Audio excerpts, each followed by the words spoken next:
sport, and thank you for all your texts to 2101. Lots of interest in Brian's wrap-up. Let's head global now. Finally, this hour, we are crossing over to our friends at the BBC to take a look at some of the events making headlines internationally. Tonight we're speaking to Pete Ross. Kia ora, Pete. Thanks for joining us here on Night. Kia ora, thanks for having me, Maggie. Pleasure to be here as always. As always. Shall we begin with tariffs? On Saturday, the Trump administration announced it would exempt smartphones and other electronic devices from some of the highest tariffs. But his standoff with China on tariffs and other goods continues. What's the latest? What can we expect this week?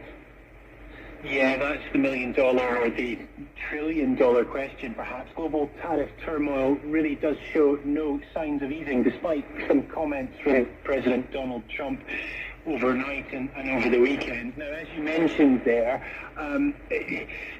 at the beginning of the weekend, Donald Trump said that there would be an exemption or a pause on some of the tariffs, and now, overnight into today, he's now announced that there could be some new tariffs on semiconductors, and that the exemptions that he announced, that you mentioned in the queue, that I've just mentioned there, that those might actually be short-lived.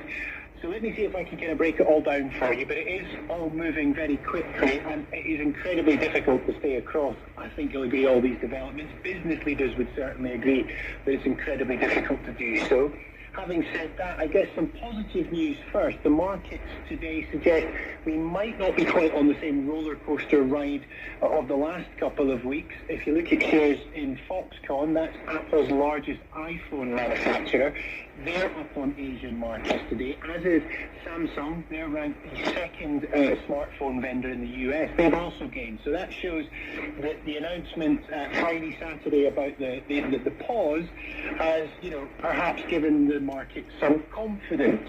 And that could be because there were some suggestions that these tariffs could mean that the price of the iPhone, for example, in the US could be as much as $3,500, and there's some real questions about whether people would be prepared to pay that amount of money for the latest iPhone. However, this has kind of all been thrown up in the air again by these proclamations by Donald Trump as he was getting onto Air Force One yesterday overnight, suggesting that those tariffs that he announced on Friday could now be temporary. And at the same time, he's also suggested that there could be new tariffs coming this week on semiconductors. In fact, we might learn about those tariffs later today, later on Monday. So lots to look out for. And of course, no doubt, Donald Trump, just as well as making some announcements on